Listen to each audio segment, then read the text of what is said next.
Yeah. So what I'm going to do today is see if we can clean up or clear up a lot of those issues around the Turkish get-up. And by clearing them up, a lot of the, quite commonly the answer is going to be, well, yeah, both is fine, because something with all sorts of movement drills is that there's there's no there's nothing where the drill's right over and your body's wrong. The drill is there to serve you, not you serve the drill. So if the certain aspects of the drill just don't jive with you at this particular moment, which can be because you haven't got either sufficient mobility or sufficient movement skill or both, well, it doesn't make it a bad exercise, but it means it's not the one for you at the moment. And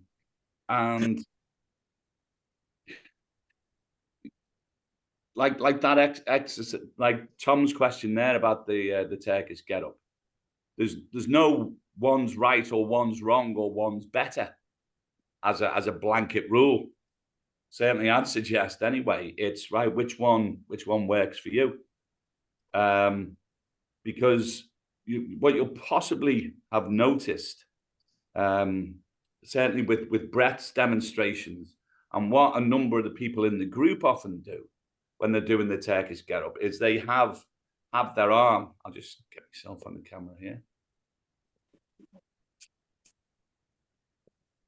Is they have their arm pointing up all of the time. Now, that actually comes from the fact that the Turkish get up is most often done carrying a weight. Now, if you're not carrying the weight, it's perfectly fine to perform the movement or to use the arm in a non-vertical way if it facilitates or gives assistance to the movement. Now, obviously, you can't have the arm down, or you need the arm straight up if you are carrying a weight. But if you're not, it's fine. Drills are there for movement maintenance, first of all. And for it to be effective movement maintenance, it needs to be moving things in an authentic way. And they're also there for us to develop authentic movement skill. Now, if it ticks those boxes, it doesn't matter if it matches someone else's description or someone else's rule. It's functional for us and or for you, and that's the way you should look at it. And what that then doesn't mean is you just throw away everyone else's rule book. It's more understand what those rules or directions are supposed to offer and why. Now, sometimes that ain't necessarily clear. And so you can use, whatever anatomy or physiology knowledge that you've got, whatever sports science that you've got. But I tell you what, before you use any of that, use your common sense. Does it jive with your common sense? And I would always say never accept anything from anyone, especially, certainly without question, unless it jives with your common sense, especially if it's coming from me. If it doesn't match your common sense, do not accept it. Possibly because the situation dictates you might have to go along with it at that particular point. But don't accept it and don't lock it in there. Don't never lock anything in if you can't work out the why for yourself, So without further ado, if there are no specific questions, and obviously you just fire them as and when they come along. Just as a bit of a warm up, we'll go through the warm-ups, the roll and suite, and then we'll get into some figure of eights, and I'm sure we'll have some questions around that.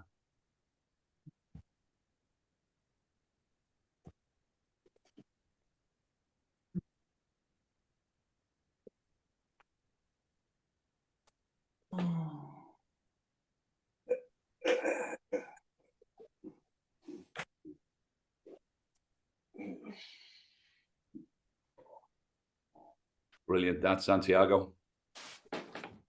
Can often be good to start with the legs first, because I find that it's a less complex overall movement. And if that sort of greases the wheels for the arms to come thereafter, and so much the better.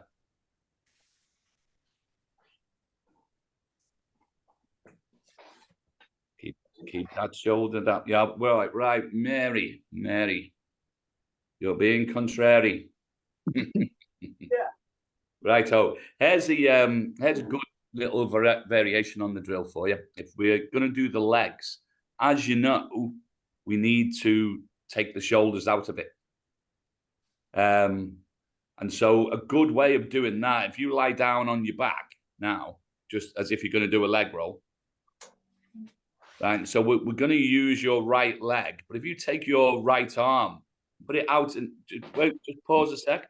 Right arm out at 90 degrees, palm down. Now just the right arm, left arm goes up overhead, as if you're on the cover of Help. If anyone knows the Beatles albums. Right, so what we've done there is that the left arm is staying the same as it was. So you've got a nice long axis on the left. But putting the right arm out like that anchors the shoulder to the floor. So it actually is a bit of an impediment. But given we want to take the shoulder out of this movement, it's a good way for your neurology to sort of accept, no, we've got to do this with the legs and the hip. So right leg 90 degrees. That's it. You can relax the knee a bit and just take that all of the way over. Keep the knee bent. That's it. Find the floor with the foot. Right. Now, you're doing things when you're not told again. It's all right. We're going to get this with this here, Mary. And if you just sort of wait for the instructions. So set up in the same way. That's right. So right knee. So hip flexed at 90, knee stays bent. And so go over and just find the floor with that right foot. Keep the knee bent, but find the floor. Right, so big breath in. And then on your out breath, I want you to keep the toe engaged with the floor, but reach for 4 o'clock on the clock face. And reach and push out. Right, so you didn't do anything with your leg then, did you? You just brought your arm over. I know. so that's what we want to avoid, because there's no benefit as such, certainly within the drill, of just finishing on your front. The only benefit is using the correct pattern. And then once you've got that pattern, if you ever do need to go on your front, well, then it can be useful.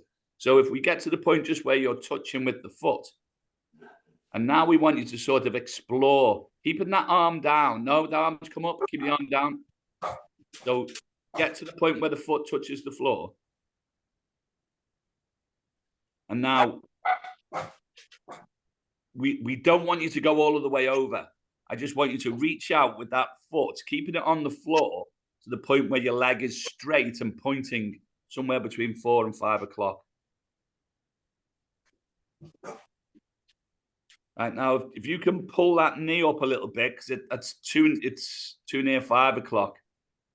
And then now, just straighten that right arm up overhead so the palm's not on the floor. So reach overhead with the right arm. Don't finish the move, just so it's not at 90 degrees. Yes, that's it. So now,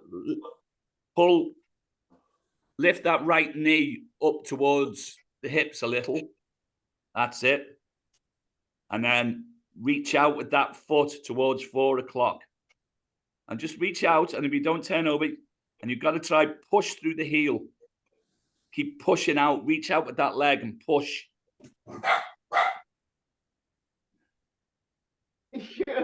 That's okay.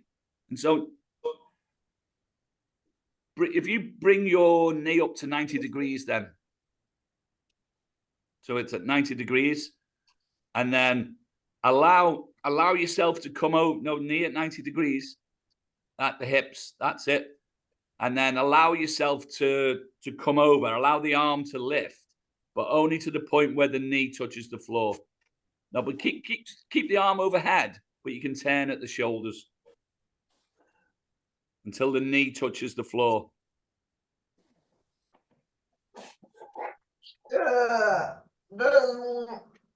That's it. Just now pause. Right. So if I'll show you what we want to try to do, Mary, because it's you know, and I know how difficult it is just for me chatting. So you're doing great, by the way.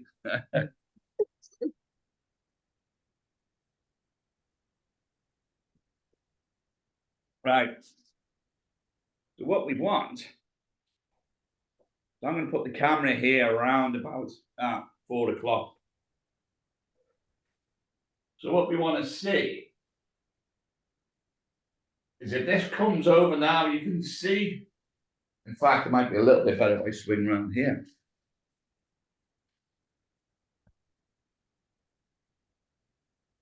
So I'll keep that arm down so it's the same as you were.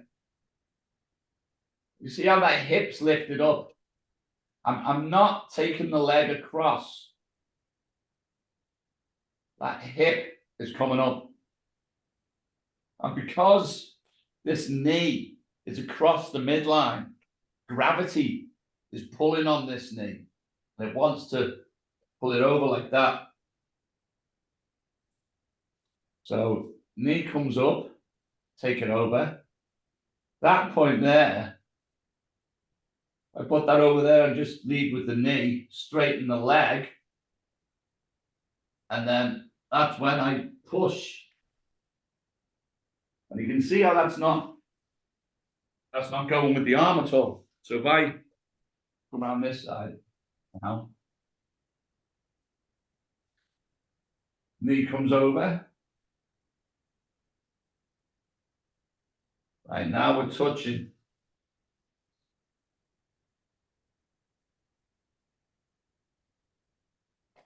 And as I push down and away, like that. I suppose one of the ways in which I think is probably going to be best for you to start getting the spine to dissociate is if you use the Sphinx position first. So you put the arm through and then just bring the legs over. And once you get, even that arm comes over, the shoulder comes down, makes it easier. Once you get really comfortable with that, that's going to allow the spine to dissociate.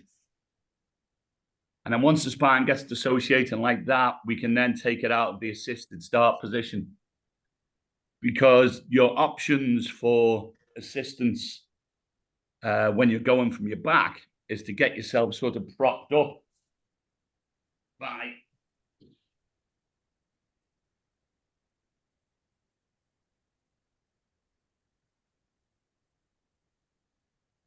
I've got a half foam roller here. So what I could do is lie on that, so I'm already tilted in that direction. You can see how far easier it is for me to get that initial roll. And then from there, the arms stay overhead. I push, keep pushing and reaching out. You should never have any movement from the shoulders without that leg moving out. So if we just try a couple from that Sphinx position, and then what we'll do is we'll prop you up with some pillows.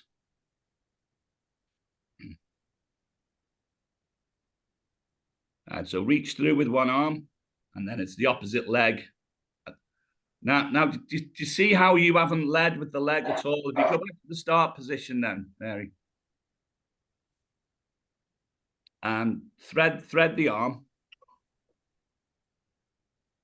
That's it. And then now that left leg, if you bend it to 90 degrees at the knee, and That's it. That's it. Now straight. Now, do you see that last bit there? You didn't straighten the leg. You just turned at the shoulders. And what we need to do is get that in your mind that it can never, ever be a good thing for you to try to finish this drill with your shoulders. There's no benefit to it. Now, pause. A little bit better, because one of the things is if you get yourself so far across, gravity's going to get hold of you anyway. But you're absolutely getting there with this. And so what I'd like you to do, thread with the arm, do the same with the leg, but then pause. And I want you to pause with your shoulders still in the air.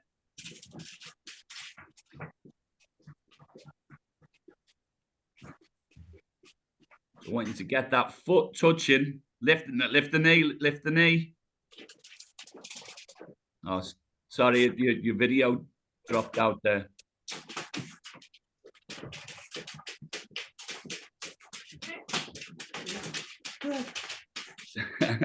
Sorry, Mary. We'll go through this one again. Let's go into the Sphinx. I'm sorry for pushing it through, but it's important that important Okay. to get it. Right. It's definitely waiting to get into your program. You've got this, no question. So thread the arm. And now pause. Now, what I want you to do, and don't do it until I say go. What I want you to do is I'm going to want you to bend at the knee, and I want you to lift that knee off the floor and then rotate. And then when that foot gets on the floor, I want you to pause. I don't want those pause. James. Now, I want you to straighten that left leg out, get the heel into the floor, and push and push and push. Perfect. Absolutely perfect. You right? You see, you don't need the shoulders to engage at all. At the moment, there's something in your pattern that says, oh, I'm struggling. My shoulders need to help out. But you don't. Your hips are easily more than capable. And because it's such a foundational pattern, if you're getting compensation that early in the game, that's what's going to be causing a lot of your movement issues. Because the ability of the spine to dissociate is so important for walking. It's absolutely crucial. So let's just see if we can do it going the other way, and then we will push on. So that's it.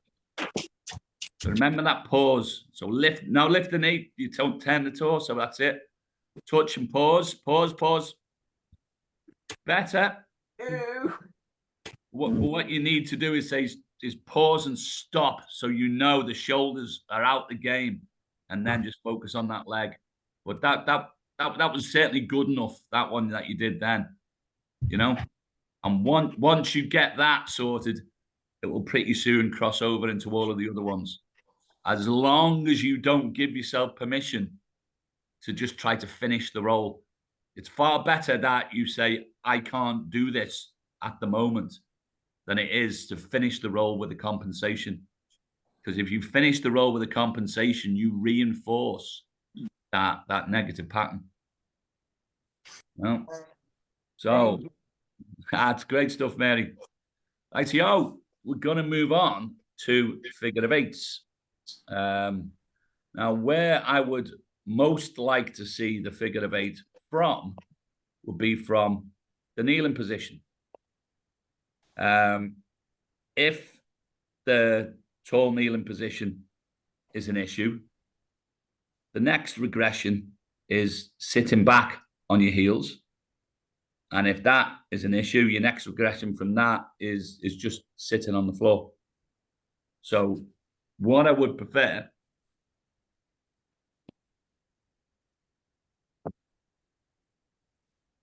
in your tall kneeling position, this is going to be best is if you've got the knees under the hips. However, if you need to get slightly wider, so be it. And then we're going to do both arms, but then we're just going to do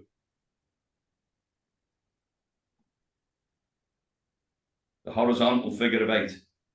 Now, the two things we want to ensure, we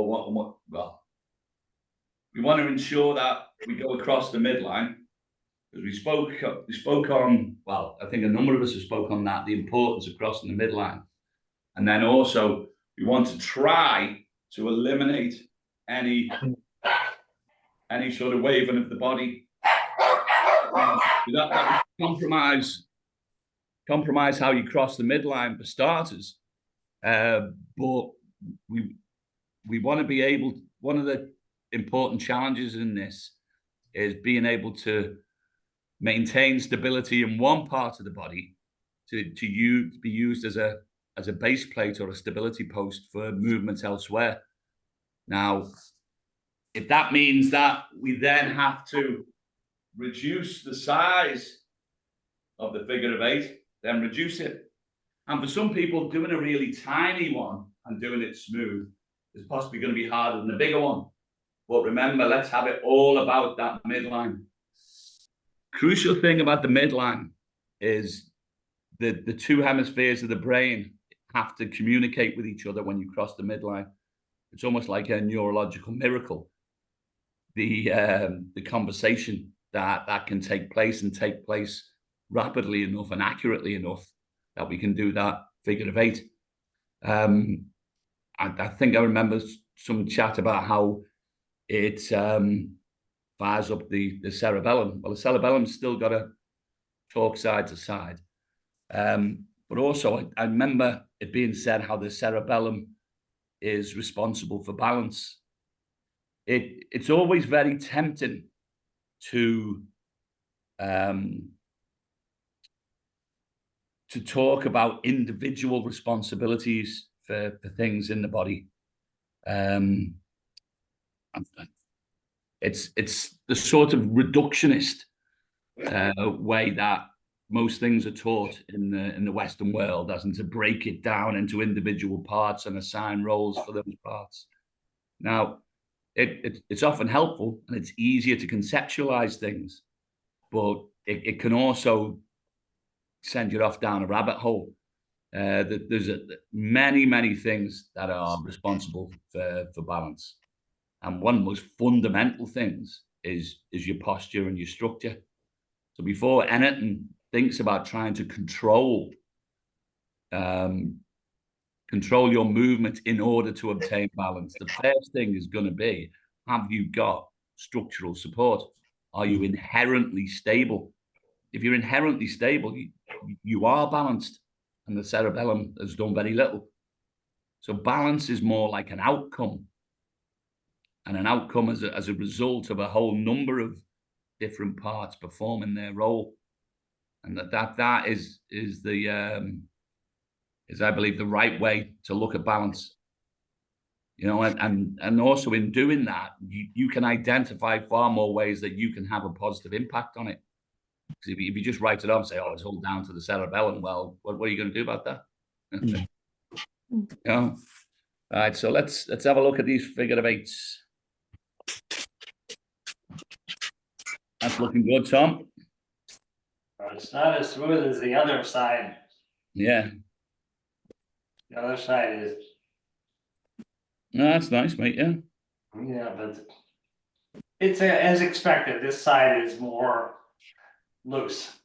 And this will also double as visual training. If you can point with your forefinger with Peter Pointer, and then focus on the tip of your finger, it also synchronizes or improves the ability of the eyes to synchronize. Me and Chelsea used to do this, and I think Amber as well, quite commonly. And it had, would you agree, Chelsea, quite a positive impact?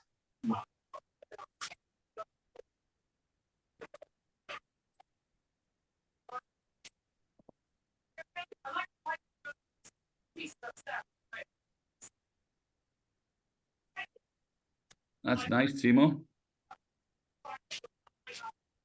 I'll think about doing that with a closed fist, but for your pointing finger. Like this? Yeah, and focus on the end of that finger.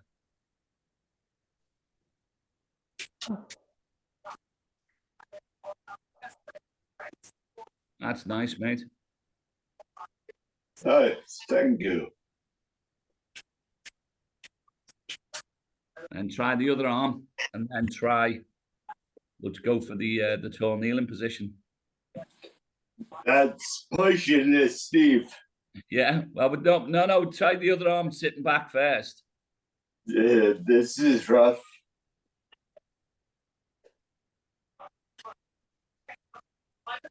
Or I tell you what, Timur, how about lying on your back, pointing at the ceiling? Yeah, that could work. Can you do that without using the other arm? Are you serious? It's Yeah, deadly serious. No. You would. No.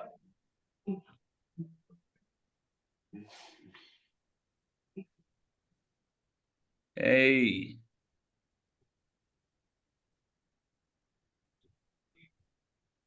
Yeah, it's very rough. Yeah, that's a good place to start. I'd say try to keep that fist closed and just that pointing finger out.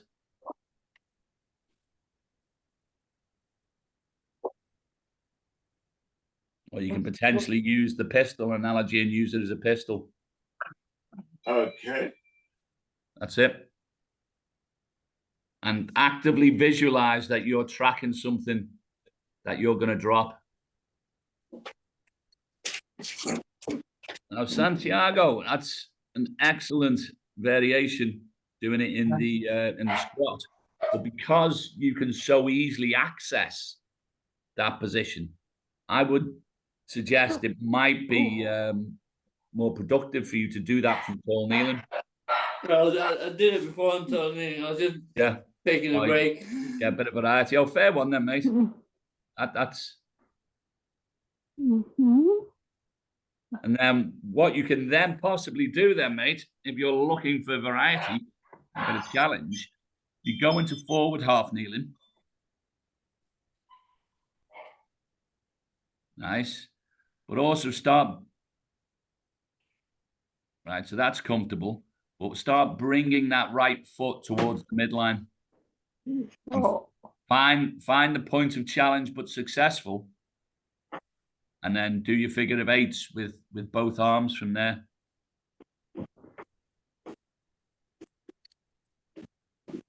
And then obviously you can do the two arms at once variation also.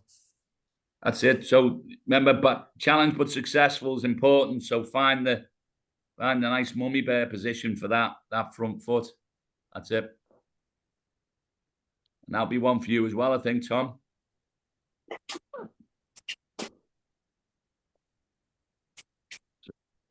What position do you find productive, Gary?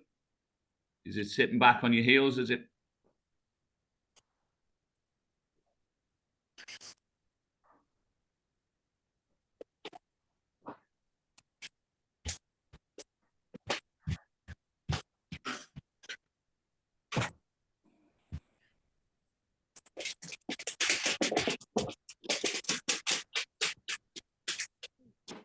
So potentially you can try like Timur, Gary. If you can, if you go into a crawl there and then go down onto your front and then roll onto your back, and then see what it's like doing the figure of eight, pointing up there, see if that's more stable and whether you can get a more consistent. That looks like that might be slightly better for you.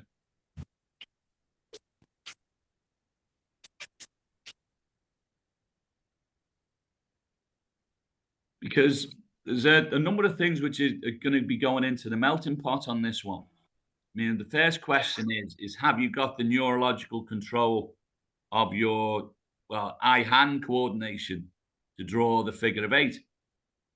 And then the question is, okay, but can you provide a stable base for that?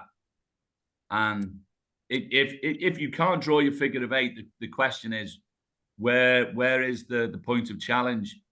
Is it just your eye-hand coordination to do a figure of eight, or is it because of a challenge of the stability challenge of the position you're in? And so, as we've done with Timur and Gary, you take it down to the minimal stability challenge. You can focus on just your eye-hand coordination there. And then once that gets to an acceptable level there, well, then you can go to either sitting down or sitting on your heels.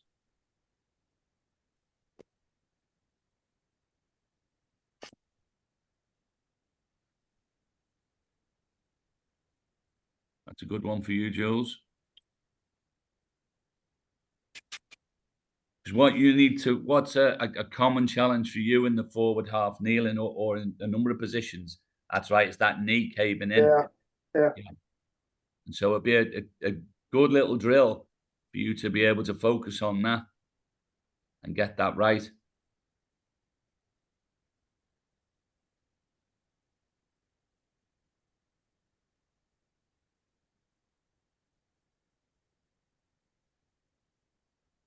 And then once you feel you're getting competence there and or with doing 2 arms at once, you can then start doing as I was doing with Santiago and narrowing your base, which makes the posture more inherently unstable.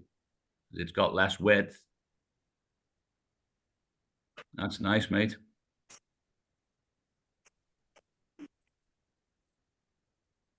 Crispin should be all over this. It's very Tai Chi. Yeah, we've been talking about that. Oh, yeah. Yeah.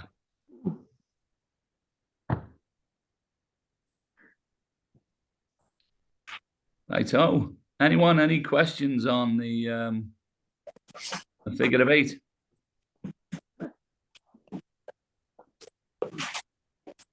One thing you can try to do. That's a very nice figure of 8 there, Linda. We're going to use you as an example.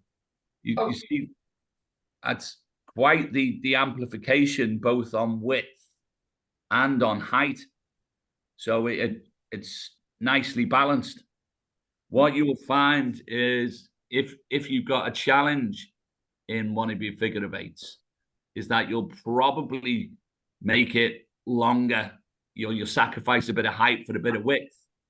And so just try to take note of that and then try to focus on whatever component you're struggling in. That's really good, Linda. I'm proud of you.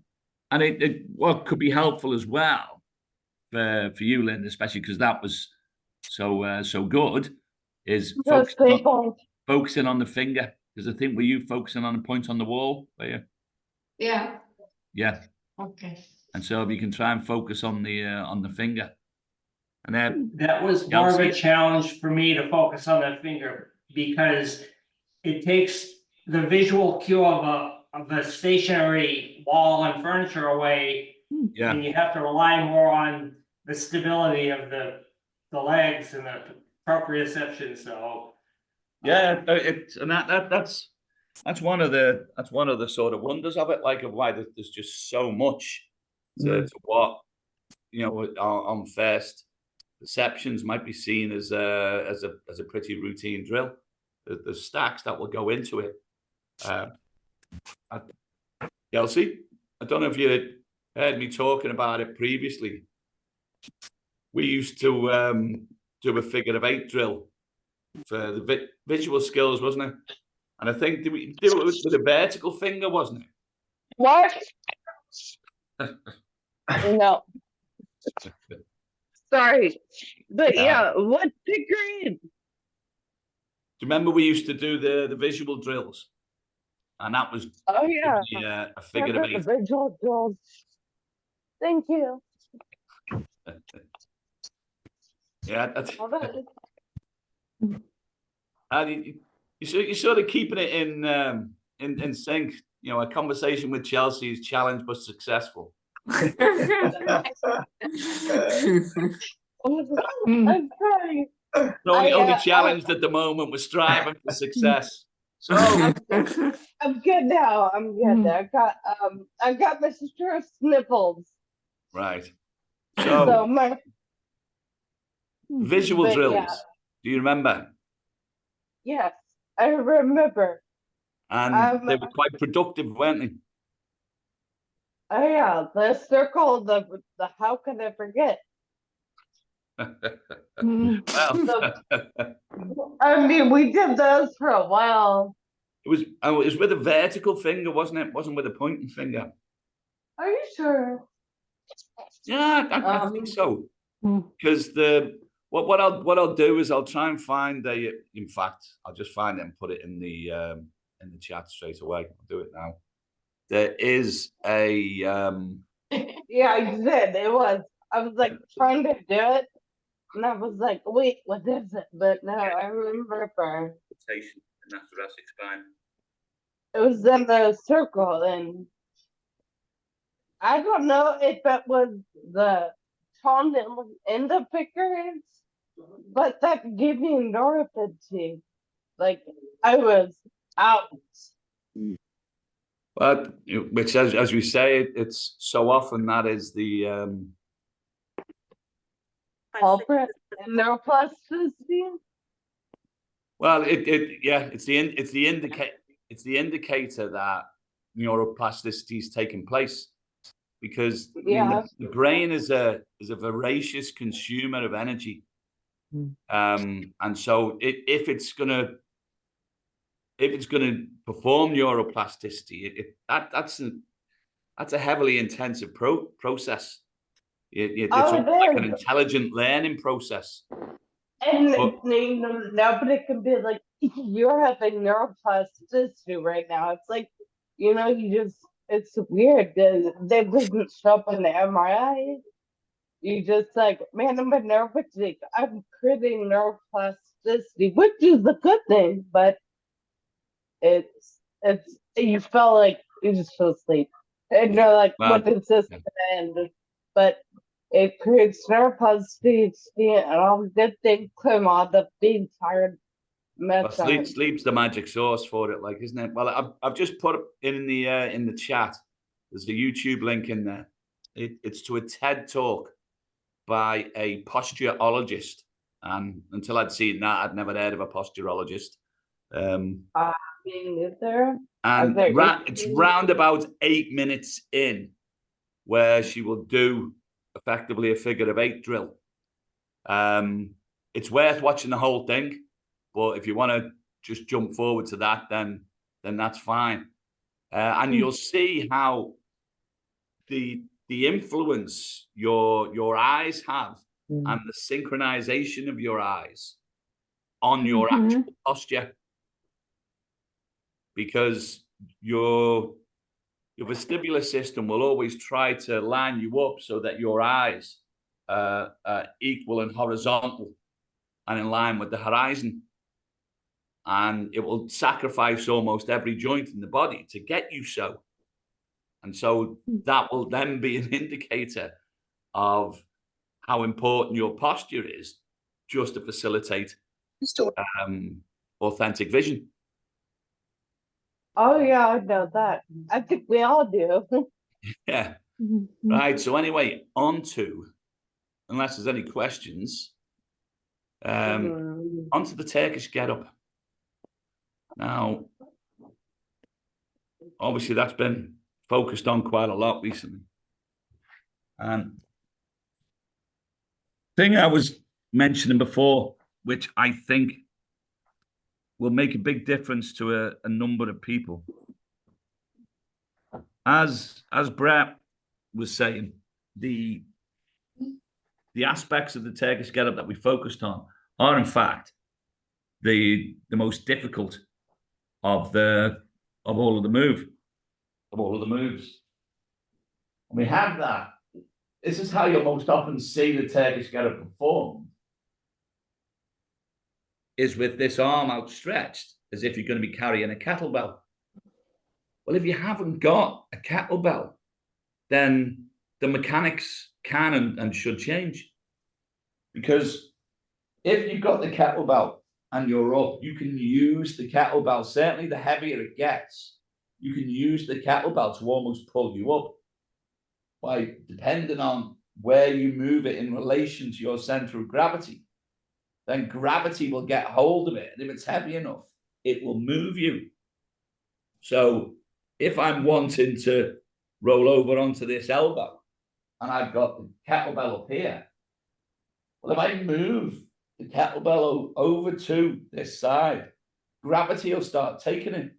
And that will give me space just to move into. Now, if you haven't got a kettlebell and you haven't necessarily built up competence in that pattern to move onto the elbow, it can be difficult to get round there. This foot down here is a big aid because that can drive you over. But again, that's still a skill. But what can help is this arm.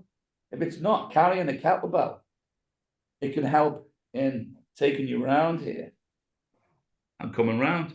It's a little bit like if someone goes into a squat, if they're actually not carrying weight, it's perfectly acceptable for them to be squatting with their heels up. There's nothing wrong with that. In fact, often it's more intuitive. Certainly if you've got a little bit of restriction in the range of movement, or you can't do an Afghan squat, then squatting like that, you know, because you've got your feet still underneath you. So there's nothing inauthentic about that. It's only if you carry a weight, be it in a goblet squat, or if you doing a front squat and the weight is on a bar across your chest, that you've got to have those heels down. So it's a little bit what I was telling you about the exercise has to serve you rather than you serving the exercise. And so what I'd like to see from everyone now in the Turkish get up, and you can use whichever arm position you feel is most consistent with yourself. But I want to see good setup with the legs. I want you to be driving into the floor with this right heel.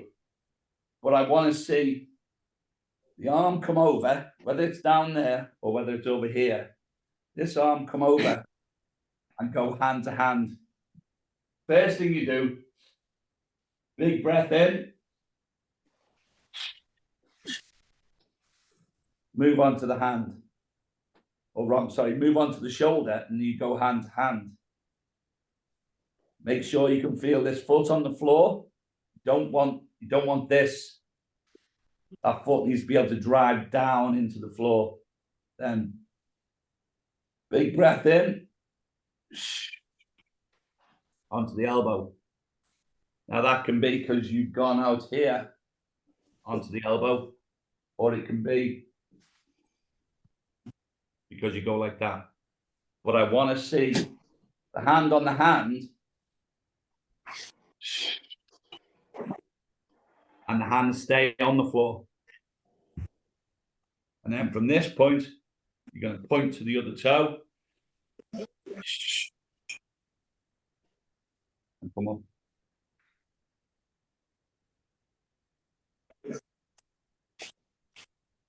So Gary, let's have a look at you first, mate.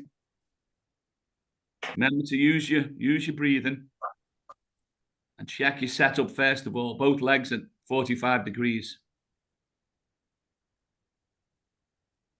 Integrate your breathing. That looked good, that mate, onto the shoulder. Now pause. Really good.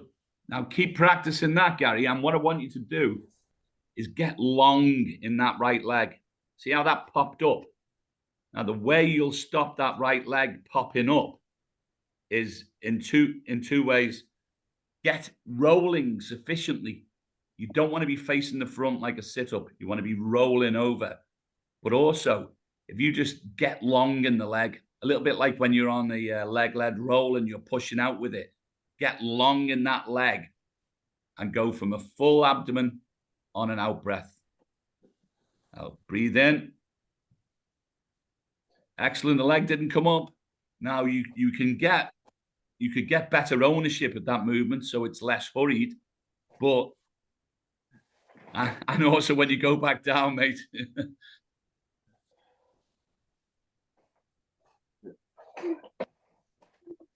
Nice. Gary, try to pause at each stop. So onto the shoulder. Big breath into the abdomen. Pause. Big breath in. On the out breath, go onto the elbow. Nice. Big breath in. on up to the hand, and so you can reach towards that left foot. That's it. Perfect, Gary. That's excellent. Was it the Super Bowl at the weekend, mate? Yeah, How did your blokes go? they won. Oh, did they? Yeah. Oh, well done. Mhm. I think, Yeah, we don't have any 49ers in the group, do we? No. maybe Tom. Yeah. All righty, Jules. You're next up, mate.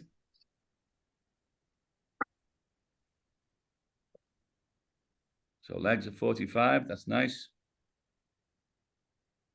Think about the direction of that foot. That needs to be in parallel with the leg. That's it. Think about the breathing. Break it down into parts.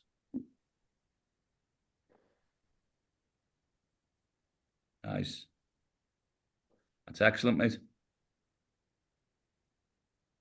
can try that on the other side. You look like you're all over that, mate. I'm going to move on just for time. Okay. Oh, yeah. You got the leg under the sofa there, have you?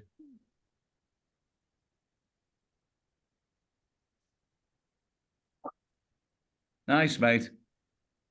You could benefit a little by staying a little bit more rotated, but now did you have the foot wedged under the sofa?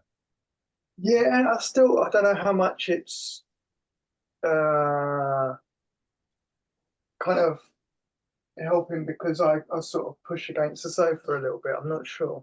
Well, if you do push against the sofa, that will be helping because Because that you will don't want be, to do that, right? It's not about yeah. that. Like that's the same as the leg popping up. Yeah. Yeah. Excuse me. Yeah, because when the leg tries to pop up, it's because your hips are trying to work like a V, trying to close the hinge. So if you've got it wedged, Mm. then that part of the hinge won't close, but the top half will come up, Mm. and you'll get a false positive. Exactly. Yeah. So let's have a look with it out, mate. And So you want to do it lightly, if anything, isn't it? Rather than wedged underneath. You know what I mean? Yeah, well, let's do it. Let's do Yeah. it clear. That's it. Now, integrate your breathing. Pause there.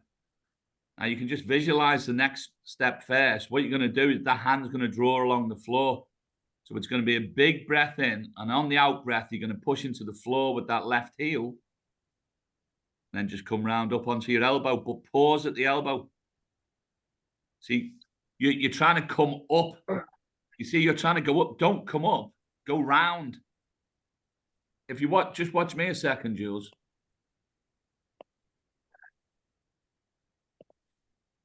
What you're trying to do is you're coming here, and then you're trying to come up, and it's that movement. But instead, come round. Yeah. So, big breath in. Onto the hand. Big breath in. The hand staying on the floor. And then you're there. Let's try it once more on there. I think keeping that hand on the floor is, should be a key one for you because you can't keep the hand on the floor and do a sit-up. So push out, keep pushing out into the roll.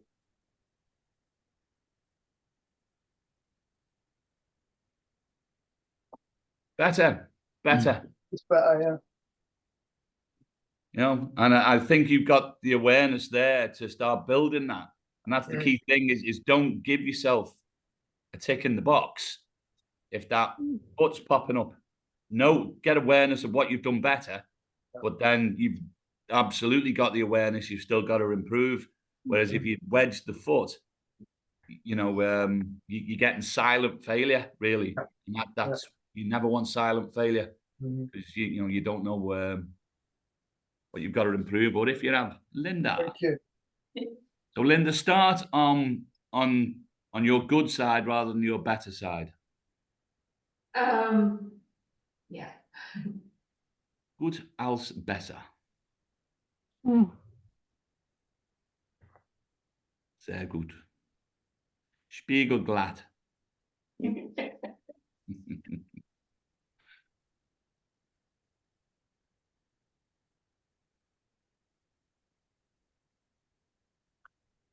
Yeah, really, really nice, Linda. Really nice.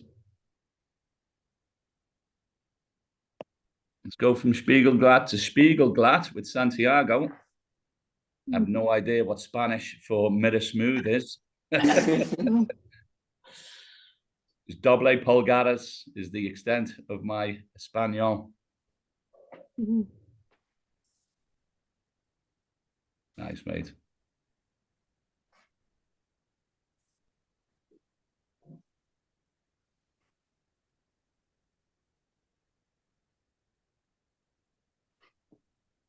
Nice.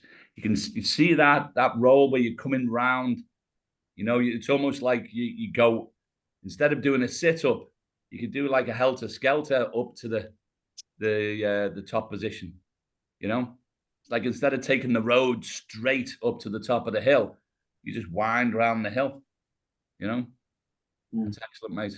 Great demonstration. Timor. And if anyone's still got any questions, and even if you think that the same question's been asked a million times, just ask it again, guys. Especially if you think you're getting something different from me, Dominica, Brett, and Crispin. That's nice, mate. Try not to straighten out that right leg. Yeah, I didn't realize it cut away. Yeah. That's it. Do your counter roll to get back down. There's that right leg again.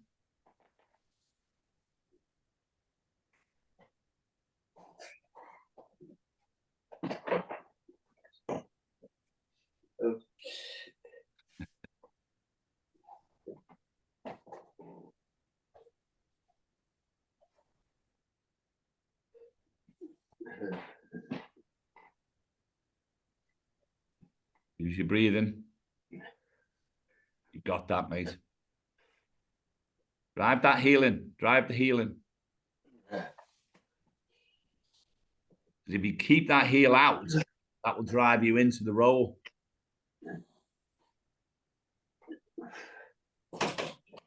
Try the different arm position. Yeah, a little bit higher. Seems like it helps.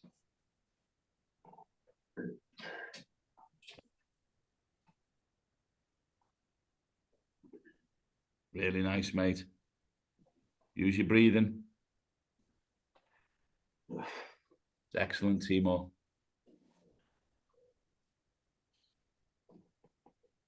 Yeah, it shouldn't be that difficult, right? Well, you sort of yes and no. But once you've got the movement, it pretty much as Linda had, you see it's just a lovely flowing movement. You sort of you think, how can there be any resistance to that? How can it be difficult? Well, Right. try to teach someone to do a Turkish get up, and you sort of see how, like, Yeah. But it it comes, and it's it's progressive. So I was fine with all of that, Timo, and one side will inform the other. So get really picky on the side where you're most competent, and start that leg straightening out. It comes pretty good on the left. Yeah, so try to get that left, but without focus on the leg. That's the important part, because then that will start informing you about how you can drive that foot into the floor and how that can exert positive influence on through the spine. Okay. But Mary, I saw you in the gallery doing this well. Don't. Let's just have. That's nice. I think you can eliminate that left leg popping up a little. See your your right leg popping up. See that left foot there? See how it's pointing at 6 o'clock instead of 4 and 5 o'clock? Because now that angle, that's what will give you the rotation to go round the hill instead of having to come straight up it. And it's when you try to come straight up that leg will pop up. That's it. Well done. Oops. Nice. But you see if you can try to keep that, the reaching hand. See if you can take it along the floor. So you can draw an arc on the floor. If you want me to just remind you, I can do that for you. Or that was excellent. So that really good, Mary. You just, just again, don't give yourself permission to just end up in the right position. Like a lot of these drills is a transition from A to B. Now, what can often happen is people will give themselves permission to do it in whatever way they want, as long as they end up in B. Well, these things, it's almost never about B at all. It's about how you get there. Now, that was excellent, that last one. And I think possibly that cue of taking the hand along the floor is an important one for you. Does that all make sense for you, Mary? Yeah. Yeah, that's good. We started with Gary. Tom, you're next up, mate.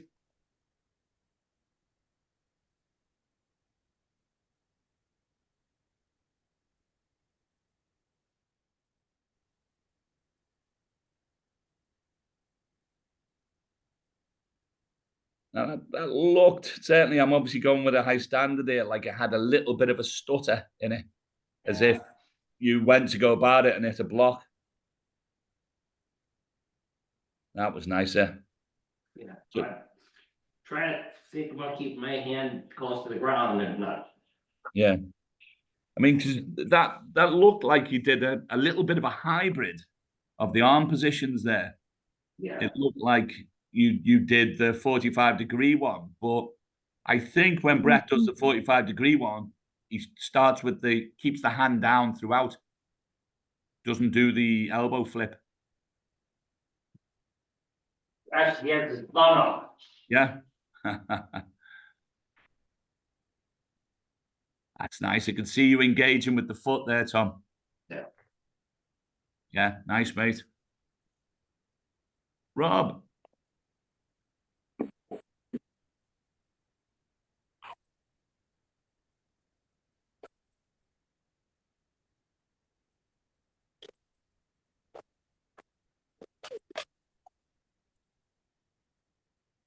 Nice, mate. Let's see on the other side. That was good, though.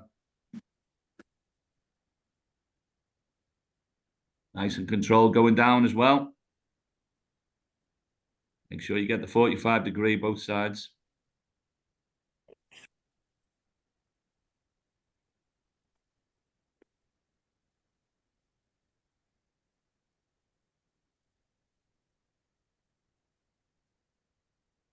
Nice, Rob. I think a real important one when you're trying to really polish up your Turkish get-up is to be able to pause at each of the transition points. So you pause on your shoulder, cycle a breath, pause on your elbow, cycle a breath, pause on the hand, and then obviously at the next step, which will be drawing the knee under, so on and so forth. Amber. Okay. Ooh.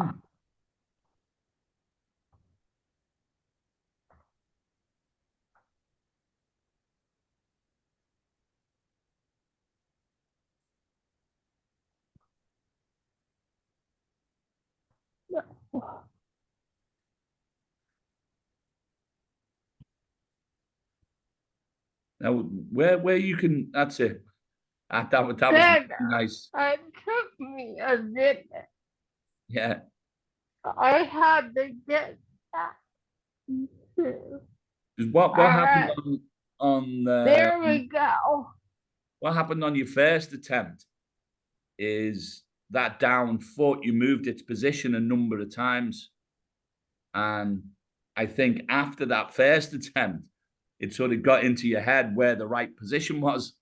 And then on the next ones, you didn't move it at all.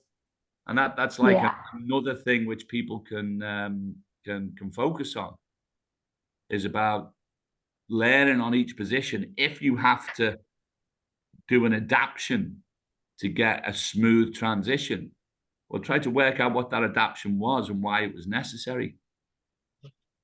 Oh. You want to try on the other side? Yeah. Yeah. All right.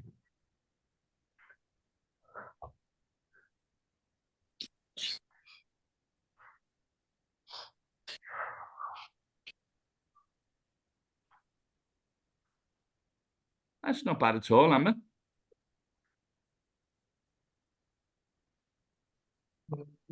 That's really nice controlled descent.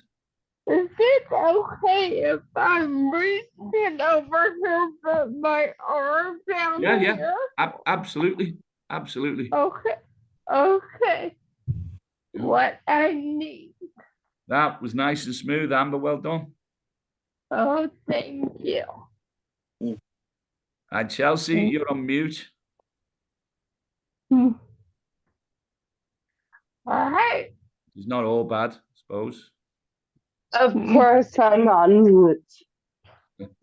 Right, now, slow it down and pause at each posture. All right, and breathe.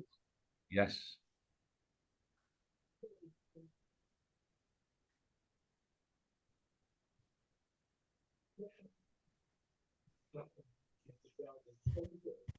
That was magic, Chelsea.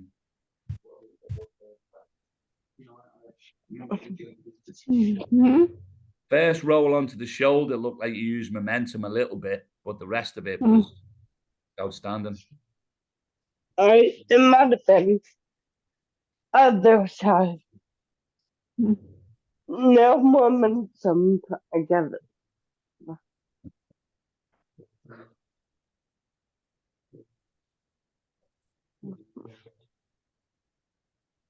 Did you say no more momentum before that? No. And then do a Usain Bolt TGU. No, I didn't say bolt. Go onto the shoulder and pause.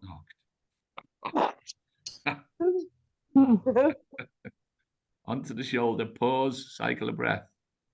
Now onto the elbow. Nice. There you go.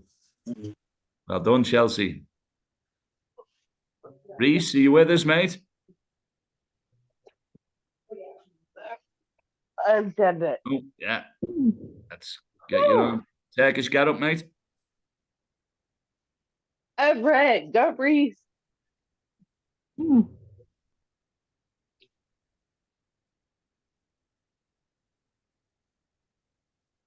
that was a nice Turkish get up just to fix the camera, mate. So pause on the shoulder. That's it. Nice and slow. Excellent. Draw the arc on the ground onto the elbow. Nice. And then up onto the hand. So reach toward. So what you can do on that one there, mate, is with the left hand, point and reach towards the left foot. And then that'll take you up onto that right hand. That's it. But you don't need the, once you're on the elbow, the left hand doesn't touch the floor anymore. Yeah. So just try that again. Well, you can do it on the other side, actually, mate. I mean, it looks like you've got the movement. Now think about that right leg. Let's have it, the legs and feet in the right position. They've got to be out at 45 degrees, mate. Both of them. Right. Let's have the right leg so it's pointing at 4 or 5 o'clock rather than 6. And what clock have you got, mate? So yeah, I'll I just get a bit confused with the yeah, when you talk about the yeah, clock oh, symbols. fair one. Maybe it's just the military side of me, like. So if you take it that if you lie down straight, or do you only have digital clocks? Why show that's the it. age? Yeah. Yeah. Right. So instead of clocks, 45 degrees. So take both legs out at angles of 45 degrees. That's it. And have the point. There you go. I'm speaking to youth now. And then so now just go through your Turkish getup. So that right hand onto the left. So you're on your shoulder. It's nice control movement, mate. Then keep it on the floor onto the elbow. And then hand up in the air and sort of reaching over and past that right knee. Reach. Don't touch the floor. That's it. That's excellent, mate. If you can get comfortable in that movement on both sides, and then we'll start going into the next phases. Yeah. Really good, that, mate. I don't make a habit of saying this to most blokes, like, but your eyes are looking good. You know, yeah. Was the surgery success? Was it, mate? Mostly it was. Yeah, well, that's good news, mate. I say everything looks in sync there, you know. All righty. Now, Indian clubs. Has everybody got them? Yeah. Has everybody got them? Guess who hasn't? Give me a second. Elsie, take over. Yeah. I when the horn go.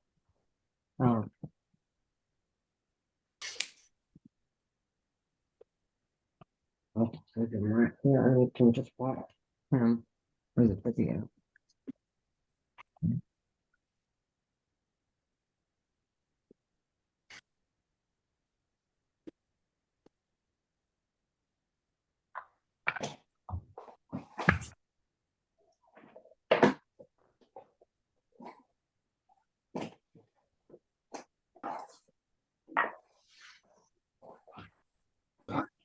Sorry, guys. I was out for a run rather than at the gym today. So clubs were in a different place. And as a quick point to add, I did my best run for 7 years today. That's been one of my big rehab targets is being able to run for consistent extended periods. And it's only this year which I've been able to achieve that. Like, and so I managed to do 3 miles today. Brilliant. Well done. Yeah. I know. What was it? Brett was showing us round here, and then when the arm hits here, that's when the elbow kicks in. The upper arm stays straight there, so it doesn't go past the side. So, to be honest, I'd be best starting from out there down.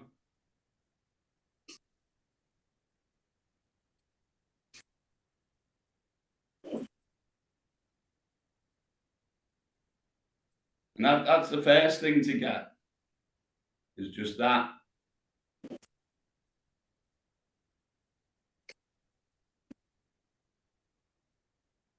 And so if all of you can try with that one, obviously if you want to sit on your heels, makes it a little bit more difficult. It can still be done.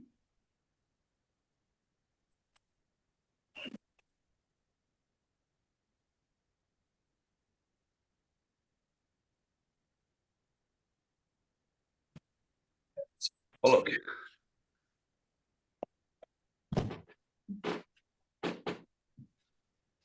Nice, Rob. Yeah. I think it might help you actually, Rob, if you hold it near the end. I think you've got enough space to do so. Sit, twist it behind. There you go.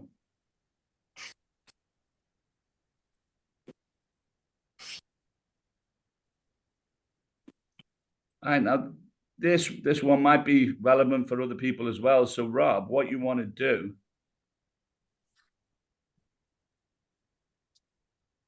so you can start out there like that. Round. Now you've got that fine. And then well, actually just go there, rotate it out. Can you bring it back? Just rotate it. Keep the elbow down. Just rotate it behind your head.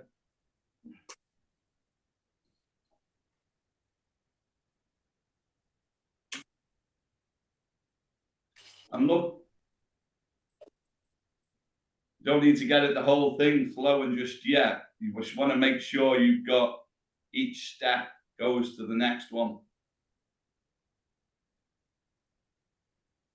And for others who are slightly more advanced, it's the elbow comes up and round. But don't think about going to that until you've got here, there, rotate out.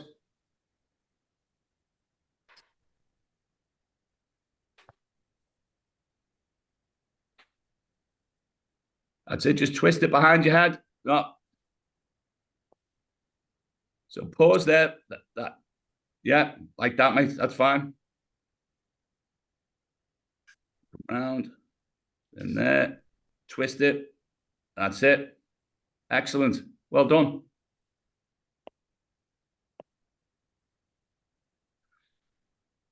So bring that up, bring the elbow down to your body, Reese, when you come round now. So start out in the crucifix position. That's it. But point the club upwards. That's it. Now just bring the arm down to your side. So like your hands to your pocket, all the way down to your side, elbow to the side. That's it. And then now is when you bend and rotate at the elbow and bring it up and across. But you not bad, mate, not bad. And if you're watching here, I will show you, and I'm sure you'll get it from this. So we're out at the side, all the way down to here, and then club turns in, you bring it across your body. So from there, down, club comes in, and there, rotate it round.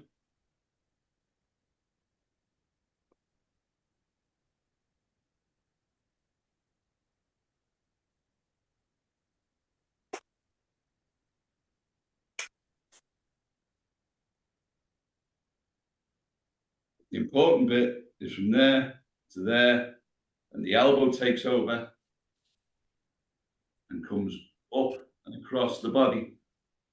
It stays at the side, there.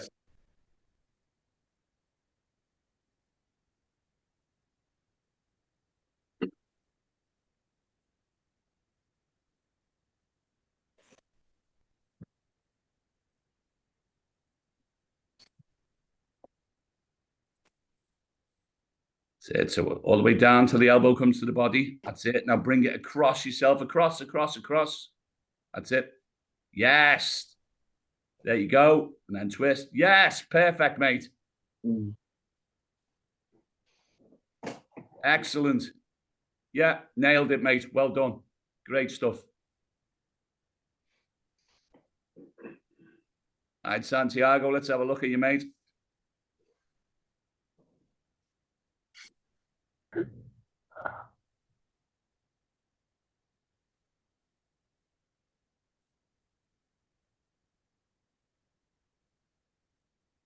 Spot on. Is that a heavier club, mate? Well, I think the ones I bought were slightly heavier, yeah. Yeah. I didn't know at the time. So now that's it. On this one, just concentrate a little bit more on that technique, especially that phase there. That's it. So the club's going behind your head. Yes. Because that's about your scapular placement. Your scapula didn't want to come back in.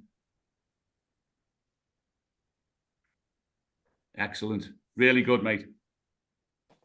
So do you see that one then? When you want to turn and go out there, that's so if I just try to demonstrate for you what you were doing. You come around here and then you were coming out there like that. Whereas what you want is from there and then it stays on that axis there.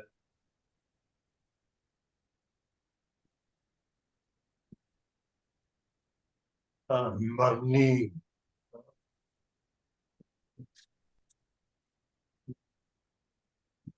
Let's see you, Timo.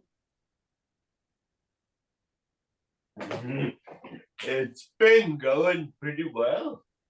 What until the camera come on? Yeah. So look up and ahead. Look ahead, mate. Push those hips forwards. Shoulders back. Focus on your breath. Yeah. Hips forward, mate. The moment those shoulders get ahead of the hips, those hips need to take control back. And breathe into those breathe into your abdomen, mate. Shoulders back. Or rather, chest up and out.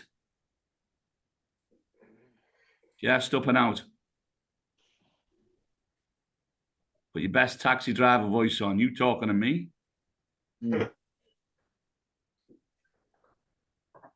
Chest up and out. Arm to your side.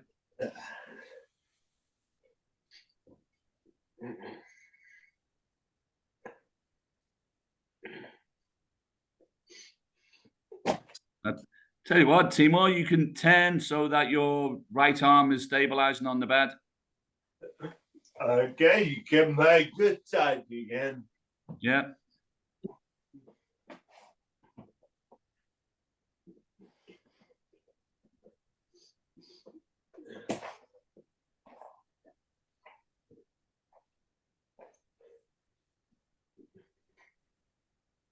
Shoulders back, chest high. So first the arm comes down to the side.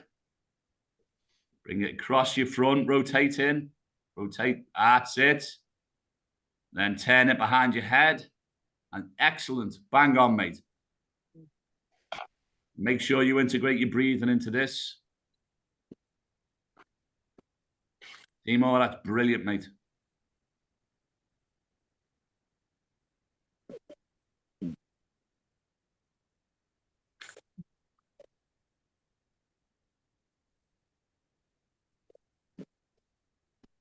Spot on, mate. Absolutely spot on. Great stuff, Timo. Awesome. Yeah. I think Mary likes the idea of holding onto that bed. Yeah. Getting it all together here. This is excellent. And just pause at this point here, Mary. So now you don't have to lift your elbow. Just turn the club behind your head. So just rotate out. That's it, like that. And then I think that's going to be right. Obviously, the camera, let you get away with it if there is anything in there. But that looks great, Mary. And try to move a little bit closer to the bed, so you're taking more of your own weight.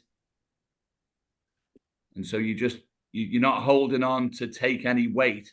It's just almost as information for your balance. That's better. And you can loosen the grip as much as you can on that, as much as you need to on that left hand. That's it. And then rotate and back out. Excellent. That's great, Mary. Magic. Well done, Mary. Keep that up. And try it on the other side. Right, Jules, let's see you, mate.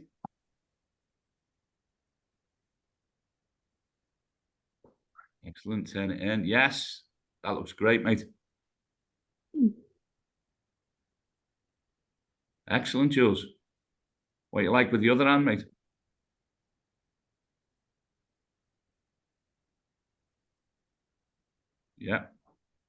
Oh, nice.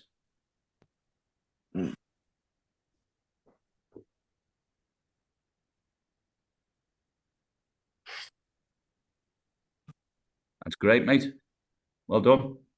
And then you can start looking to put the pair of them together. Linda.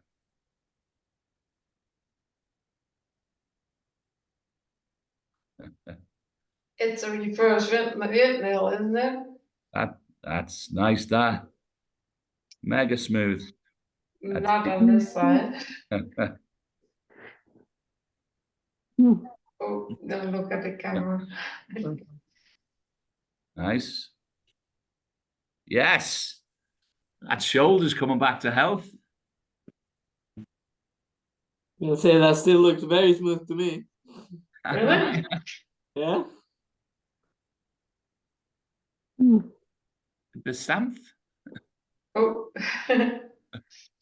Well done. Yeah, now I'm confused. Oh, has Chelsea left us? Tom. No problem, Reese. See you soon, mate. That was some good movement tonight.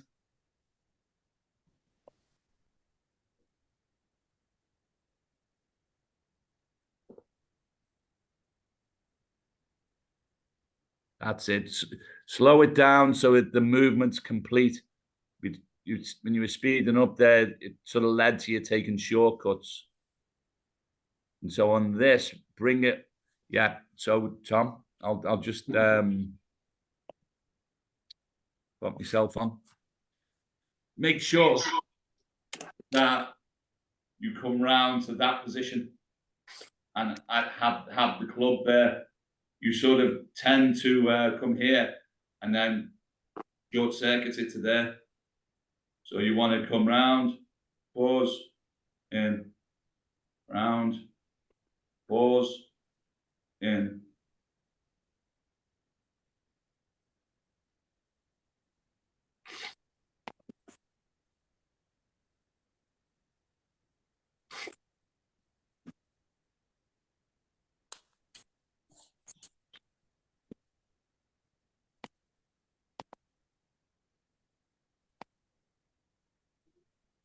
Yeah, so you want the club to be pointing to your right hand wall when you bring it into what they call the racked position.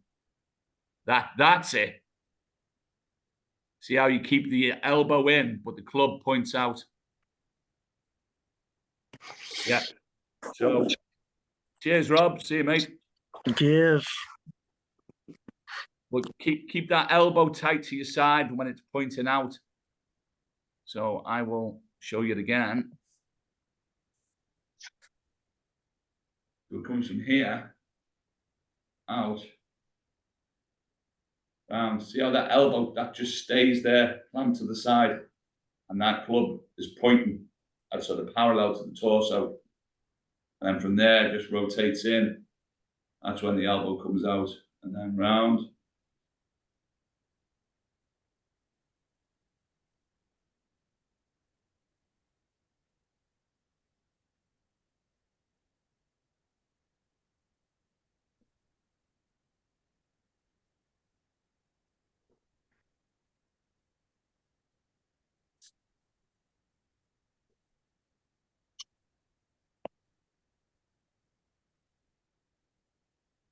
Yeah, that's it, mate. But don't yeah, and it's just a rotation. That's it. Don't try to do that quickly.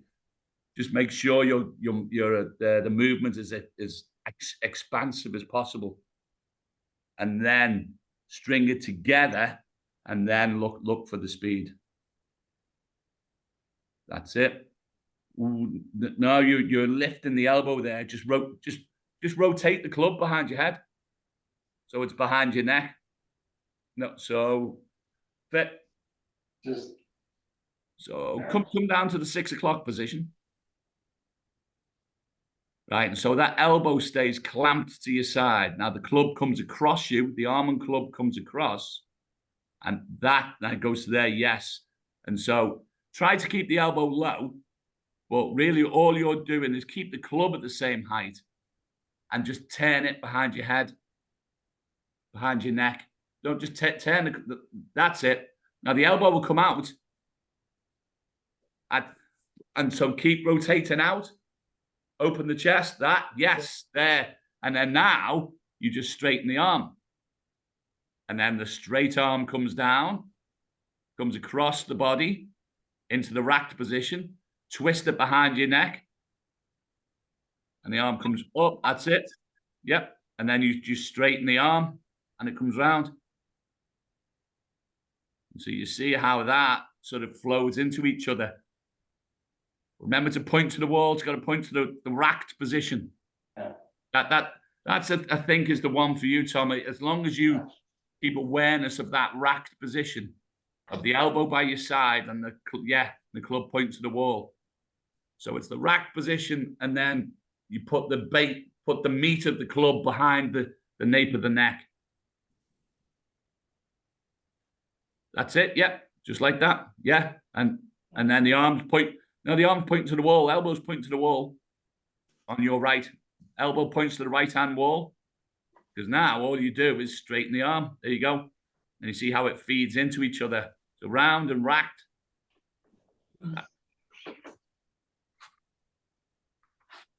So go to the racked position and stop at the racked position. That's it. Now it should be pointing to the wall, mate. Point to the right-hand wall. That's it. That's the racked position. So I will pop myself back on. This needs to be the take-home position for you. Racked. So the elbows by the side, clubs pointing out to the wall. And then you just turn the club. So the meat of the club is behind the nape of the neck. Then the next movement just straightens the arm. It's putting all of these simple movements together, but each movement's got to go to its full extent so that it's in position for the next simple movement. If it doesn't do the full extent, the next movement can't be simple. It's got to do a shortcut. So straight arm comes down and round, across the body, into the racked position. Then it just turns behind the head. Arm straightens.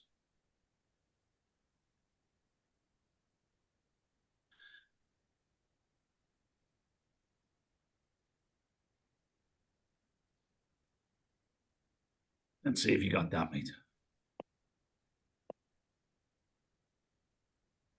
So when you go into the racked position, keep that elbow tight to the body. And so the club wants to be horizontal parallel with the floor, pointing at the wall, but the elbow tucked in tight.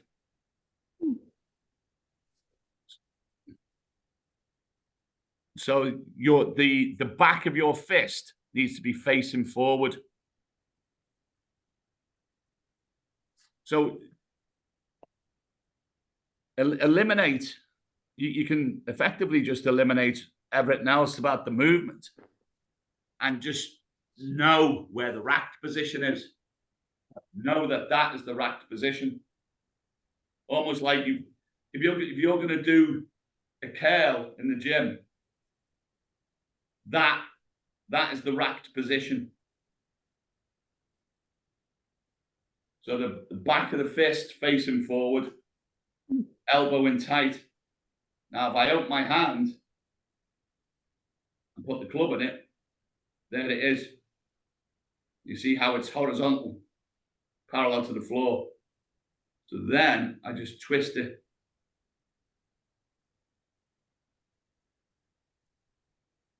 Goes out straight, comes round, racked position. As long as you know where the racked position is, it doesn't matter. You don't have to think about what I need to do to get there. Just think, where's the racked position? And you'll get there. It's that simple movement again. I mean, you can just try doing that, mate. So you get that familiarity. And then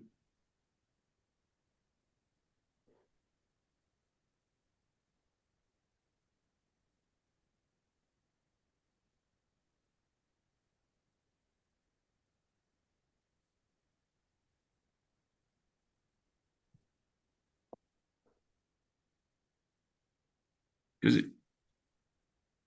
like if you pretend that the club is a dumbbell and just do a curl. Right, yeah. So there's your racked position, mate. That's the racked position. And so that's the position you need to finish in when you brought it across your body. And so if you twist that now so that the club goes behind the nape of the neck, yeah, straighten the arm and swing. Comes round to the side, now into the rack. Yes, nailed it, mate. Twist it behind your head. Arm comes straight and round. Yes. That's it. That's brilliant, mate. Nailed it. 300 times. Now and now it's really simple, but it's only really simple because each bit is doing its full movement. Yeah, shortcutting things. Yeah, excellent, that, mate. Amber. I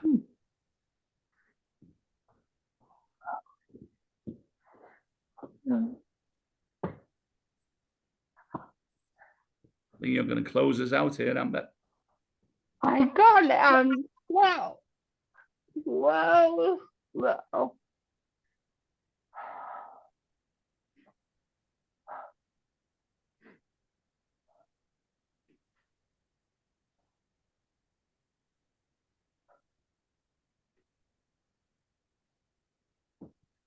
Oh, Amber, that's brilliant. Twist it behind, out and round. Amber, that's brilliant.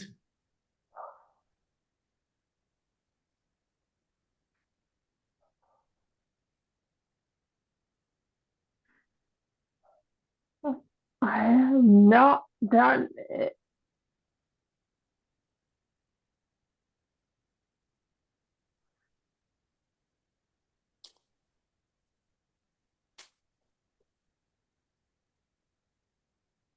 That's excellent, Amber.